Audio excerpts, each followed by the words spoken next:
سبحان اللہ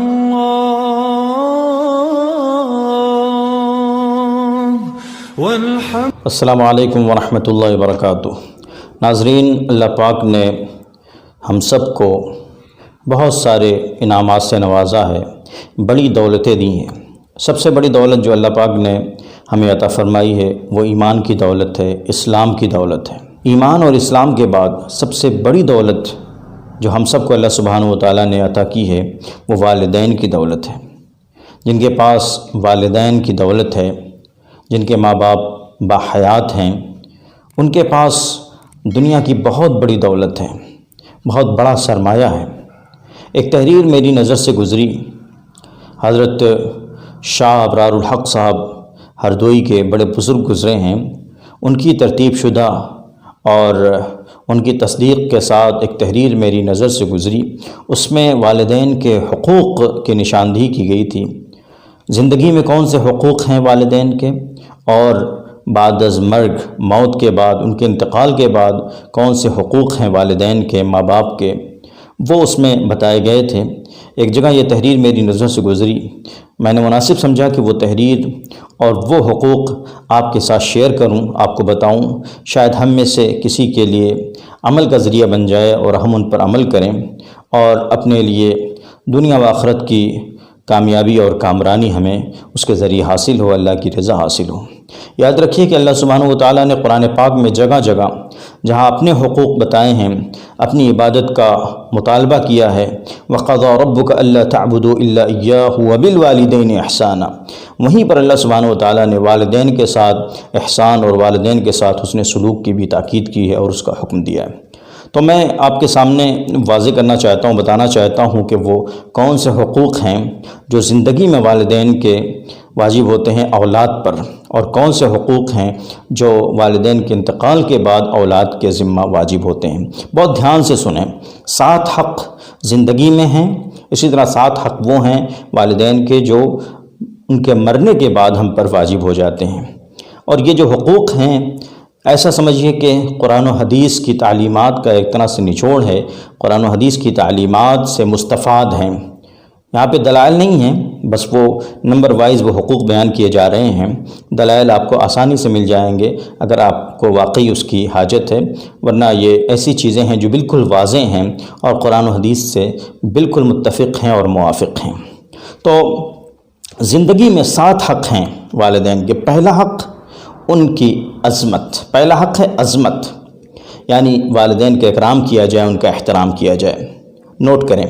دوسرا حق ہے محبت، یعنی والدین سے الفت اور انسیت رکھی جائے، ان کے پاس بیٹھا جائے، ان سے محبت رکھی جائے، دل میں ان کی محبت موجزن ہو۔ تیسرا حق والدین کا اطاعت، یعنی ان کی فرما برداری کی جائے، جو وہ کہیں اور وہ معصیت نہ ہو تو ان کی بات مانی جائے، ان کا کہا مانا جائے۔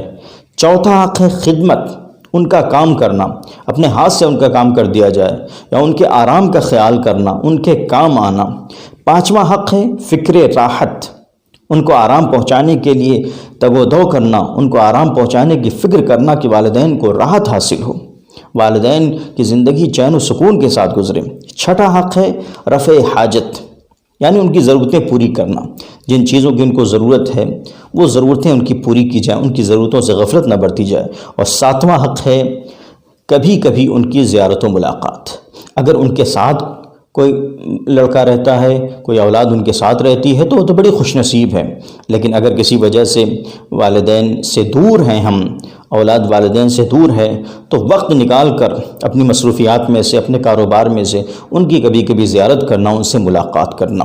یہ 7 حق ہیں جو زندگی میں اولاد پر والدین کے تعلق سے واجب ہوتے ہیں، یعنی والدین کے یہ 7 حق ہیں جو ان کے اولاد پر واجب ہوتے ہیں۔ انتقال کے بعد جو 7 حق واجب ہوتے ہیں اولاد پر والدین کے، وہ یہ ہیں، دھیان سے سنیں۔ نمبر 1، دعائے مغفرت، یعنی اللہ سے ان کے لیے مغفرت کی دعا کرنا۔ وہ اس دنیا سے گزر گئے، اب ان کے لیے اولاد کے ذمے فرض ہے، اولاد کے ذمے یہ واجب ہے کہ وہ ان کے لیے استغفار کی دعا کرے۔ رب ارحمہما کما ربیانی صغیرا، رب ارحمہما کما ربیانی صغیرا، اے میرے پروردگار میرے والدین پر تو رحم فرما، ان پر اسی طرح رحم فرما کرم فرما جس طرح ان دونوں نے مجھے بچپن میں جب میں چھوٹا تھا، کچھ نہیں کر سکتا تھا، اپاہج تھا، مجبور تھا، انہوں نے مجھے پالا تھا، پال پوس کے بڑا کیا تھا۔ رب ارحمہما کما ربیانی صغیرا۔ دوسرا حق والدین کا اولاد کے ذمے بعد مرنے کے یہ ہے، کون سا حق ہے؟ ایصال ثواب طاعت، نیکی کا ثواب ان کو پہنچانا، صدقہ خیرات کر کے اس کا ثواب ان کو پہنچانا، روزہ رکھ کر، نفلی روزہ رکھ کر یا نفل نمازیں پڑھ کر، نفلی تسبیحات کے ذریعے سے، تلاوت کے ذریعے سے، مختلف ذرائع سے، صدقہ جاریہ کے ذریعے سے ان کو طاعت کا ثواب پہنچانا۔ تیسرا حق ہے اکرام اعزہ اور اہل قرابت، ان کے جو رشتہ دار ہیں، ان کے جو دوست احباب ہیں ابھی، ان کا اکرام کرنا، ان کا احترام کرنا، اس نسبت سے کہ وہ والدین سے ان کا تعلق تھا، والدین کے وہ قرابت دار تھے، والدین کے وہ دوست تھے، ان سے تعلق رکھنے والے تھے۔ چوتھا حق ہے اعانت اعزہ و اہل قرابت، جو ان کے اعزہ ہیں، جو رشتہ دار ہیں والدین کے تعلق سے، ان میں جو مجبور ہیں، پریشان حال ہیں، جو اعزہ اور ان کے جو احباب، ان کی مدد کرنا۔ اسی طرح ادائے دین و امانت، دیکھیے گا بڑی مرصع عبارت ہے، ادائے دین و امانت، یعنی ان کے ذمہ کوئی قرض تھا، کوئی امانت تھی، تو اس کو ادا کرنا، اس کے ادا کرنے کا اہتمام کرنا، یہ پانچواں حق ہے۔ چھٹا حق ہے کہ جائز وصیت کو نافذ کرنا، تنفیذ جائز وصیت، ان کی جو جائز وصیت تھی، جو انہوں نے اپنے مال میں وصیت کی تھی یا یوں ہی کوئی اچھی وصیت کی تھی، جائز تھی، اس کو نافذ کرنا، یہ چھٹا حق ہے۔ اور ساتواں حق ہے کبھی کبھی ان کی قبر کی زیارت، جیسے جیسے موقع ملے، فرصت نکال کر، وقت نکال کر ان کی قبر کی زیارت کرنا، وہاں جا کر ان کو سلام کرنا، جس طرح مردوں کو سلام کیا جاتا ہے قبرستان میں جا کے، السلام علیکم یا اہل القبور انتم سابقون ونحن بالاثر، یا اور مختلف الفاظ آئے ہیں۔ والدین کی قبر پر جانا، ان کی قبر پر کچھ ایصال ثواب کرنا۔ تو یہ 7 حق ہیں جو انتقال کے بعد، وفات کے بعد والدین کے اولاد پر واجب ہوتے ہیں، والدین کے حق ہیں جو اولاد پر واجب ہوتے ہیں۔ تو زندگی میں 7 حق ہیں جو اولاد پر واجب ہوتے ہیں، مرنے کے بعد اولاد کے ذمہ والدین کے 7 حق واجب ہوتے ہیں۔ اللہ تعالیٰ توفیق عطا فرمائے۔ اس ویڈیو کو لائک کریں، شیئر کریں، کمنٹ کریں، اور چینل کو سبسکرائب نہیں کیا ہے تو چینل کو ابھی سبسکرائب کریں۔ والسلام علیکم ورحمۃ اللہ وبرکاتہ۔